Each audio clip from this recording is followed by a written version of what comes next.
Deuxième partie du débat consacrée ce soir à la question raciale aux États-Unis qui vient s'imposer une nouvelle fois dans le débat public. On en parle avec nos invités ce soir, Cheryl Pegues, Shelly-Ann Chavis, Charlotte Recoquillon, Maboula Soumaoro. On rejoint également notre correspondant Gallagher Fenwick qui est à Washington mais qui était à Dallas il y a quelques jours. Gallagher, on se parlait sur ce plateau quelques heures après le lendemain en fait de la tuerie de Dallas et vous aviez recueilli les impressions, les sentiments des habitants. Vous nous aviez fait un compte-rendu saisissant. Est-ce que vous pouvez nous décrire l'état d'esprit dans les rues de Dallas au lendemain de la tuerie ?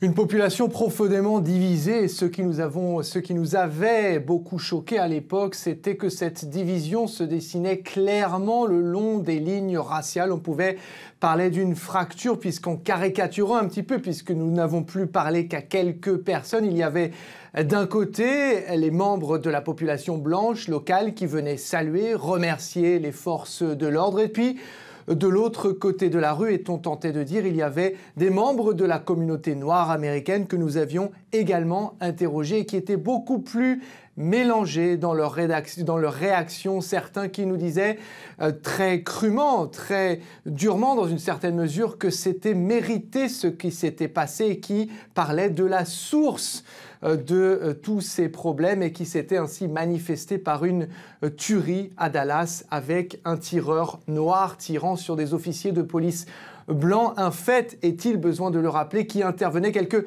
24-48 heures après d'autres morts qui, celle-là, avaient tout autant choqué la nation, la mort de 2 jeunes noirs américains aux mains d'officiers de police. Gallagher Fenwick en direct de Washington, merci beaucoup. Shelly-Ann Chavis, je me tourne vers vous en tant qu'américaine, en tant qu'habitante de Dallas, là où a eu lieu la tuerie, et en tant que fille de policier. Ce que nous a dit Gallagher, c'est qu'en substance, un certain nombre de gens lui ont dit au lendemain de la tuerie, c'est un juste retour des choses. Les policiers tuent des Noirs américains, les policiers ont été tués en retour. C'est un sentiment qu'il a entendu, qui a été clairement exprimé. Est-ce que ça vous choque ?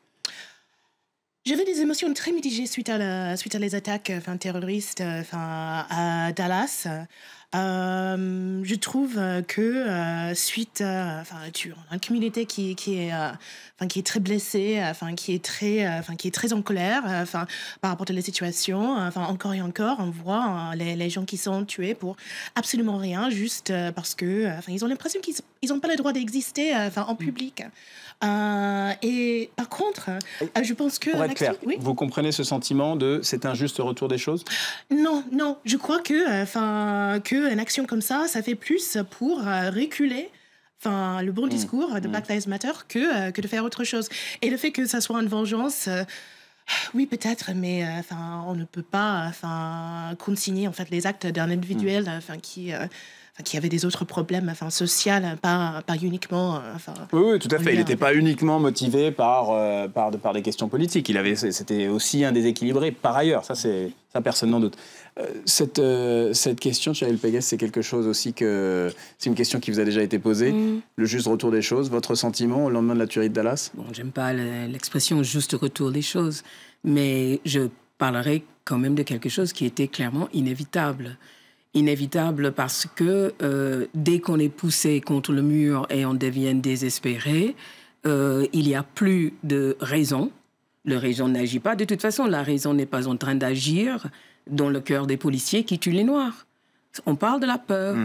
Dès que l'on ne contrôle plus les circonstances, les gens ont recours toujours aux actes de barbarie. C'est la Révolution française. Et dans votre cœur, à vous, justement, c'est ça la question que je vous pose quand on a vu ce qui s'est passé à Dallas. J'étais assis chez moi quand j'ai entendu ça. Et tout ce que je peux dire, c'est que j'ai eu un bon moment j'étais pas étonnée. Bien sûr, je ne trouve ça pas correct. Mais quelque part, absolument, je comprends ce sentiment. Je suis humaine et c'est un sentiment, même si c'est ignoble, mais c'est humain. De se sentir désespéré, de ne pas savoir.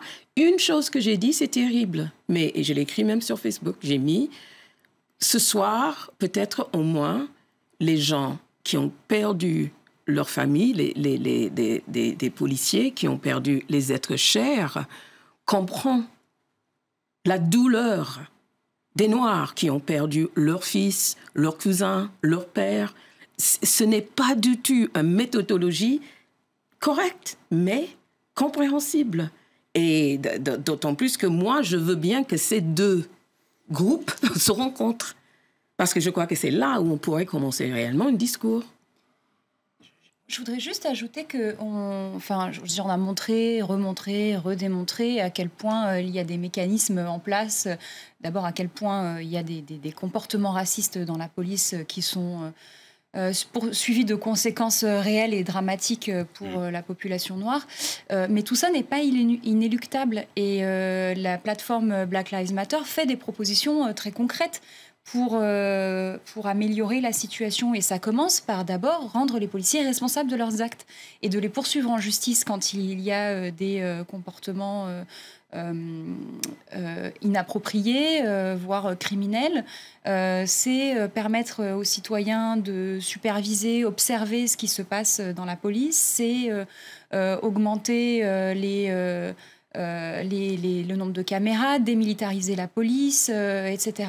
Et donc, il y a des solutions aussi. Et toutes les polices dans tous les quartiers ne se comportent pas de façon identique. Et par exemple, à New York, où la police a été très largement critiquée pour ses notamment contrôles aux faciès racistes, ça a été prouvé, etc. Si on regarde la police de deux quartiers noirs différents, Harlem d'un côté, Bedford-Stuyvesant de l'autre, on voit que rien que la sociologie de la police elle-même est très différente et a pour conséquence des interactions de nature différente avec la police. À Bedford-Stuyvesant, on a une police blanche qui vit Upper State, donc en dehors de la ville de New York, etc., qui est complètement déconnectée, et ça crée une tension immédiatement avec la population qui est plus sous contrôle et sous surveillance que servie. À Harlem, même si tout n'est pas idéal, on a une police qui est plus locale, qui est plus représentative de la population du quartier et qui a tendance à essayer de faire désescalader un peu la violence. Donc, oui, c'est à nouveau cette idée de proximité entre la police et les communities, comme disent les Américains, qu'elles servent. Et sur la question du racisme au sein des forces de police. Mais racisme systémique, racisme qui concerne seulement quelques individus. Le racisme, il est systémique parce que là, on parle de la police, donc on parle de l'un des piliers du gouvernement, de l'État, de la façon dont la société américaine fonctionne. La police, c'est comme si on parlait, je sais pas moi, d'éducation nationale en France, du système de santé.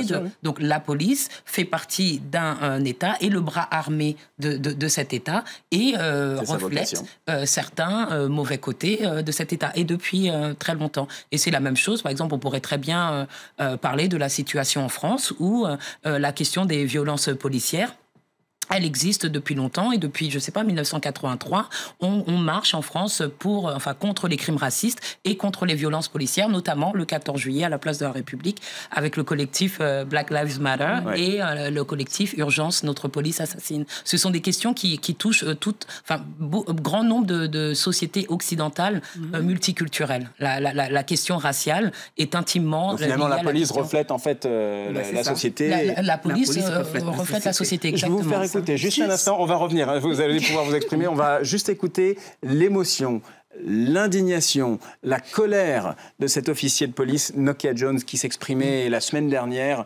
après déjà, c'était avant Dallas, mais après déjà qu'on apprenne que plusieurs Noirs américains avaient été abattus par des officiers de police. You ought to be ashamed of yourself. Tu devrais avoir honte de toi et tu devrais assumer si tu es ce policier. Si tu as peur des gens qui ne te ressemblent pas, tu n'as rien à faire dans cet uniforme. Enlève-le. Si tu as peur de parler avec un homme ou une femme noire ou hispanique parce qu'ils ne sont pas blancs comme toi, enlève cet uniforme. Tu n'as rien à faire dans la police. Parce que parmi nous, beaucoup sont prêts à risquer nos vies. Quand on a prêté serment, on était sincères. Voilà la vision que cette policière, cet agent de police de l'Ohio porte sur certains de ses collègues quand elle regarde, comme vous, comme nous tous, les actualités et les violences qui sont faites aux Noirs américains. Shelly-Ann, est-ce que vous avez déjà entendu, votre père était policier, je le rappelle, des choses comme ça à la maison? Pas forcément avec cette force et cette violence. Ah bah non, on parlait pas aussi fort à la maison. Mais est-ce que j'ai entendu dire ce genre de choses? Pas chez moi. Par contre, votre père vous a jamais dit il y a des pourris à côté de moi?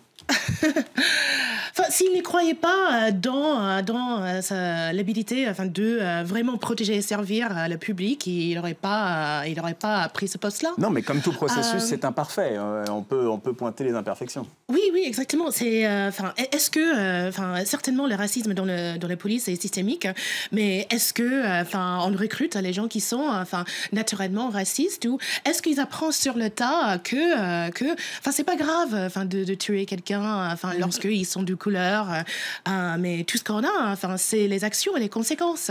Qu'est-ce qu'on fait?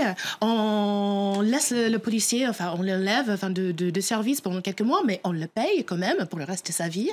Et puis, à la famille, on donne une pitance pour la valeur de la vie de la personne qu'ils ont perdue. Mais derrière, il y a rien. En fait, la loi n'est pas appliquée à la même manière à la police que c'est appliqué à le public. Oui, je pense que c'est vraiment ça la question. La question, c'est celle de l'impunité policière. Et c'est la transparence et les comptes qui doivent être rendus par cette institution une fois qu'elle a mal agi ou qu'en tout cas elle est questionnée par les citoyens. Et donc si on espère dans n'importe quelle société la paix sociale ne peut reposer que sur l'égalité. Sinon il y aura soit de la vengeance comme on a dit, soit des tensions qui seront explosives. La police peut être puissante, mais là, on a vu récemment que des personnes, des individus peuvent aussi s'octroyer une certaine dose de puissance à des moments donnés et ça fera mal à tout le monde. Donc, je pense que oui, cette question de paix sociale, elle ne peut reposer que sur les principes d'égalité et de justice. Et puis effectivement, ce que vous disiez, c'est-à-dire que la police, elle n'opère pas de façon étanche, de façon séparée du reste de la société. Bien sûr que les individus qui travaillent dans la police, qui sont responsables dans la police, qui sont dans les syndicats de police, qui font les lois, etc., sont des membres de la société. Et il y a vraiment une réciprocité dans ils reflètent l'ensemble de la société dans toutes ses composantes. Mais justement, c'est pour ça que si on regarde maintenant, on élargit la focale et on regarde d'un point de vue plus large, les responsabilités politiques. On a parlé des mentalités, on a parlé du racisme qui existe au sein de la police, qui reflète la société, on l'a dit. Au niveau politique, j'ai l'impression que personne ne critique Barack Obama. Président des États-Unis depuis bientôt 8 ans. Ça vous fait sourire. Je sais que vous estimez que c'est pas de sa faute. Mais c'est même pas ça. C'est que cet homme, pour moi... On pourrait estimer qu'il y a des responsabilités, non? Mais il ne peut y avoir aucune responsabilité. Elles sont séculaires, les responsabilités. Non, mais en plus, il a sauvé le pays. Il y a 8 ans, mais on était dans un état lamentable. Manque d'emploi, des problèmes environnementaux. On ne fait pas tout le bilan de Barack Obama. Ce que je veux dire, sur laquelle il était attendu. C'est très difficile d'avoir un avis neutre sur lui. Il était attendu par qui? Et qui a voté pour Barack Obama? Là, si on parle de la communauté afro-américaine, on parle d'à peu près 13% de la population. Ouais. D'accord? Donc, le vote afro-américain n'a pas suffi à l'élection de Barack Obama. Pas du tout. Voilà, exactement. Il n'était pas assez noir pour être accepté. Exactement. Et donc, venir accéder on va dire, à la plus haute magistrature des États-Unis, c'est fait à quel prix? C'est pas un homme, comme on le dit depuis tout à l'heure, c'est pas un individu qui peut changer le fonctionnement d'institutions qui le dépassent. C'est un individu, Barack Obama, face à des institutions qui datent vous dites de ça comme si c'était... Alors déjà, je vais vous dire quelque chose. Barack Obama est totalement d'accord avec vous. Donc on va l'écouter parce qu'on va notamment écouter son discours, le discours qu'il a fait pendant la campagne 2008. C'était un peu le seul moment fort qu'il a consacré à la question raciale. Vous l'avez certainement écouté comme moi, c'était en 2008. Mais c'est un discours qui venait après un scandale. Après, justement, il était trop noir. Il y avait après le scandale de son pasteur, Jeremiah Wright, qui avait tenu des propos incendiaires. On va dire, se dénégrifier. Il n'était pas américain. Il était né en Kenya. On écoute ce que disait le candidat Barack Obama. Nous en sommes là aujourd'hui. C'est une impasse dans les relations raciales qui dure depuis des années. Et à l'inverse de ce que pensent mes détracteurs, noirs comme blancs, je ne suis pas assez naïf pour penser que nous pouvons dépasser nos divisions raciales en une élection ou avec un seul candidat. Particulièrement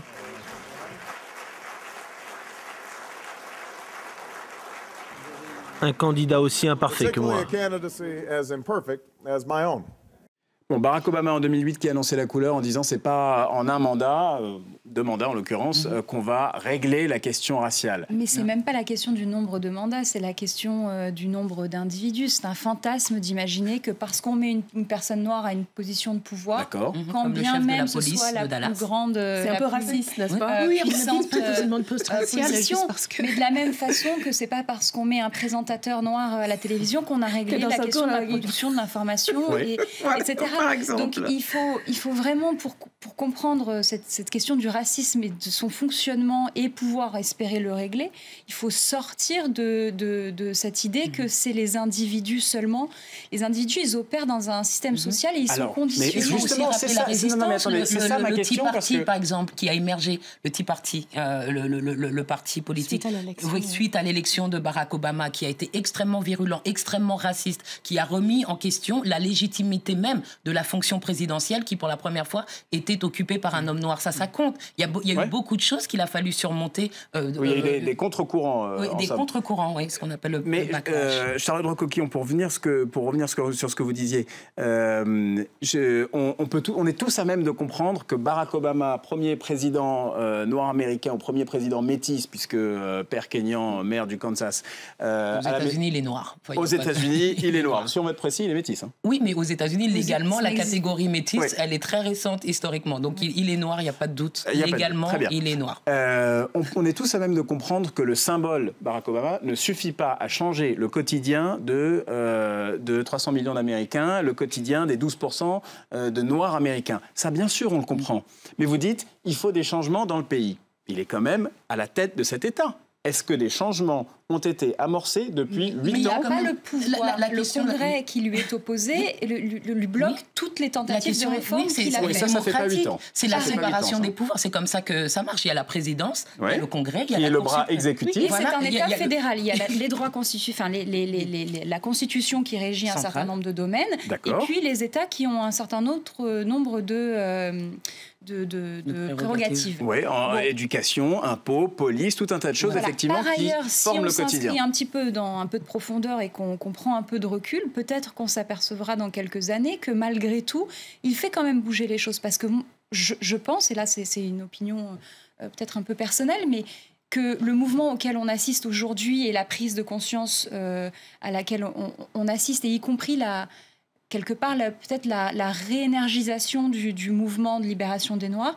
est aussi le résultat de sa présidence, notamment un peu d'une déception peut-être, puisque dans son premier mandat... Peut-être parce qu'on nous tire dessus. Et puis, excuse-moi, un film, par exemple, pour donner vraiment une illustration très parlante, on a connu ce qui s'est passé à Ferguson, donc la mort de Michael Brown, ensuite des émeutes qui ont éclaté suite au non-jugement de l'officier, l'agent de police qui l'avait tué. Mais ce qu'on n'a pas suivi après, c'est que le tribunal de Ferguson a été placé sous la tutelle de la Cour suprême de l'État du Missouri, par exemple. C'est là que l'État, et sous l'influence du ministère de la Justice aux États-Unis, a pu mettre un pied dans cette affaire. C'est ça, la mise sous tension. Parce que vous êtes toutes unanimes pour dire que ce n'est pas la faute de Barack Obama, il n'a pas ces leviers-là. Attention, parce qu'on lui reproche aussi à Barack Obama, par exemple, d'avoir plus écouté et plus fait pour certaines autres minorités que pour les Noirs américains. On n'est même pas dans au moins. C'est difficile. Mais la question, c'est de savoir est-ce qu'il a des leviers d'action. C'est ça la question. Il y a des leviers d'action, mais c'est pas de la part de Obama. On fonctionne pas comme ça. D'autant plus qu'il y a quelque chose ici dont on parle pas. Beaucoup de ces problèmes qu'on expérimente aujourd'hui sont issus du fait que les gens ont élu un homme noir pour leur diriger, mais une fois là, je crois que ça les a flippés pas mal. Qu'ils soient réellement dirigeants du pays en disant comme les choses se passent, parce que le spleen dans sa direction, dans la presse, de le traiter des noms, sa femme, sa famille. Je n'ai jamais vu, même dans des pires années de Bush, qu'on va réduire un homme à ce niveau-là. De questionner où il était né, de questionner ses titres à l'école, de questionner... Mais tout, je crois... que beaucoup, ce qu'on voit que les gens tirent dessus, parce qu'il y a un élément dans la police, il faut avouer. La police, certains, pas tous, considèrent actuellement des sortes de justiciers, je crois beaucoup, pour cette portion de la population, que maintenant ont perdu, dans leur opinion, leur place. Parce que le blanc était quand même sur le dessus aux États-Unis pendant très longtemps. Hein. Et là, d'un seul coup, au-dessus, tout en haut, il y a un noir. Je crois que ça fait très peur. Déjà, on va clore le débat avec les mots de Cheryl Péguès ce soir. Désolé, c'est tout le temps qui nous est imparti. Merci beaucoup à vous toutes de nous avoir rejoints. Cheryl Péguès, Sheliane Chavis, Charlotte Recoquillon, Maboula Soumaoro. Vous restez avec nous. Un œil dans les médias. Un œil sur les médias dans un instant.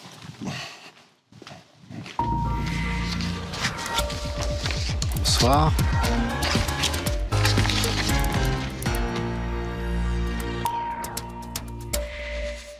Un œil sur les médias, donc avec Karim Yayaoui qui nous rejoint ce soir. Karim, bonsoir. Bonsoir à tous. Avec une photo qui fait le tour des réseaux sociaux. Alors cette photo, elle a d'abord fait le tour des réseaux sociaux américains et maintenant on la partage abondamment, même en France, on la découvre ensemble. Cette photo, c'est celle d'une femme du mouvement Black Lives Matter qui est face à des policiers en tenue anti-émeute. Alors le contraste est saisissant, elle est là, elle leur fait face, elle refuse de quitter les lieux, elle reste calme, il n'y a aucune violence. Alors évidemment, pour beaucoup, cette photo est symbolique de ce qu'il faut faire, c'est-à-dire rester mobilisé, mais de façon calme et motivée. Cette image a donc été très largement partagée et très largement commentée. Alors évidemment, cette actualité américaine, on en parle longuement dans les médias français. Ici, sur le site de Rue 89, on a une chronique assez intéressante de Daniel Schneiderman qui s'intéresse à Diamond Reynolds. C'est cette femme qui a tourné une vidéo en direct alors que son compagnon venait d'être tué par des policiers. Alors, Daniel Schneiderman explique qu'il était un petit peu saisi par une forme de manque d'humanité, en quelque sorte, de cette femme qui, au lieu de tenter de réconforter celui qui était son compagnon, a continué à filmer. Mais dans une deuxième partie de l'article, il explique qu'il y a sans doute quelque chose qui échappe aux lecteurs et aux observateurs français, c'est que, évidemment, la parole de cette femme, eh bien, elle devra être défendue. Et ça, elle y a pensé tout de suite parce que ça sera la parole des policiers contre la parole de cette femme. Et en quelque sorte, elle a tenté d'évacuer toute cette peur, cette émotion pour continuer à filmer et pour pouvoir, en quelque sorte, défendre sa version des faits. Elle apporte des éléments de preuve quand viendra le moment, sans doute, du procès. Exactement, et c'est ce qu'elle a expliqué dans pas mal de médias américains. Alors, ces manifestations, on a vu, elles se tiennent aux États-Unis, mais un certain nombre de personnes se sont rassemblées, notamment en Afrique du Sud. On retrouve traces de ces rassemblements sur les réseaux sociaux. En France, Siam Asbag, sur son compte Twitter, a déjà donné rendez-vous à un certain nombre de ceux qui voudront manifester ce jeudi 14 juillet. Sur les réseaux sociaux, on a aussi de très nombreuses réactions, de très nombreux tweets. Il y a par exemple celui de Spike Lee qui a été assez retweeté. Lui considère qu'aujourd'hui c'est peut-être une occasion pour une génération de se mettre en avant et de défendre sa cause. Sur les réseaux sociaux, on a vu aussi un certain nombre d'artistes, Stevie Wonder, Beyoncé, Drake, Jay-Z, s'exprimer abondamment, indignés par ces brutalités policières. Toujours sur Twitter, on a aussi vu un certain nombre de critiques à l'égard de ce mouvement Black Lives Matter. On l'accuse en quelque sorte de ne pas s'être suffisamment exprimé après la mort de ce policier noir. Sur Twitter, on l'a souligné à plusieurs reprises. Et puis évidemment, ces images du passé qui ressurgissent aujourd'hui sur la toile. Certains n'hésitent pas à faire la comparaison avec des violences qui ont secoué l'Amérique à la fin des années 60. Pendant les mouvements des droits civiques. Exactement. Et certains soulignent aussi qu'on se souvient aussi des Black Panthers. Alors, sur Twitter, c'est assez divisé. Il y a ceux qui préfèrent ressortir ce genre d'archives, et puis il y a ceux qui préfèrent citer Martin Luther King, soulignant que la violence ne sera jamais une solution. Et justement, sur le site Slate, on s'arrête un instant sur cette question. Les États-Unis sont-ils en train d'imploser ou enfin de se réveiller? Et justement, un de vos invités le soulignait tout à l'heure, c'est peut-être un tournant, puisqu'on est en train de se réapproprier la cause noire. Et finalement, cette implosion, ce n'est peut-être pas ce qui menace les États-Unis, c'est peut-être un tournant qui pourrait être salvateur ou en quelque sorte peut-être un réveil. Exactement, enclencher un mouvement qui pourrait durablement changer les choses. On passe à toute autre chose maintenant. Et en France, le premier meeting pour le ministre de l'économie, Emmanuel Macron, qui joue sa propre partition. Ça en agace quelques-uns. Il faut aller très vite parce qu'on a aussi David Cameron qui me chante. Ça, c'est important. Alors, on va s'arrêter un instant sur Emmanuel Macron qui suscite beaucoup de réactions. Alors, c'est évidemment analysé par tous les commentateurs politiques du moment. Alors, certains considèrent que c'est la preuve de la faiblesse de François Hollande que de voir Emmanuel Macron occuper ainsi l'espace. Ce n'est pas du tout l'analyse de Nordine Nabili qui considère que c'est justement François Hollande qui tire les ficelles parce qu'à un moment ou à un autre, il réussira à en tirer avantage. Évidemment, à droite, Valérie Debord, par exemple, ironise sur le fait qu'on s'entre-déchire. À gauche, on a entendu Manuel Valls expliquer qu'il est temps que tout ça s'arrête. Je m'arrêterai là-dessus parce qu'on va parler rapidement de David Cameron. Je vous bouscule un petit peu. David Cameron quitte le chaos britannique en chantant. C'est un article à lire sur le site Big Brother. Peut-être qu'il avait oublié que son micro était fermé au moment où il annonçait... Ou peut-être pas. En tout cas, au moment où il annonçait le nom de celle qui allait lui succéder, il a chanté quelques petites notes, donc micro ouvert. Ça a suscité énormément de réactions sur les réseaux sociaux et ça a inspiré beaucoup d'internautes. On a même vu une mélodie improvisée sur Twitter. Certains se sont amusés à remixer David Cameron. Alors, on va se quitter justement. Je ne sais pas si on entend ce petit son. On va se quitter là-dessus. Ça a suscité beaucoup de réactions et beaucoup d'humour. Certains en France ont fait le parallèle avec Giscard. Giscard qui était parti, mais avec une mélodie moins entraînante. Aïe, aïe, aïe, on n'a pas le son, malheureusement, catastrophe. Et Karim Yaoui, que vous retrouverez avec le son en prime dans le reste de l'actualité sur Paris Direct. Merci à vous, merci à nos invités de nous avoir rejoints sur le plateau du débat de France 24. Un nouveau journal dans quelques instants sur France 24.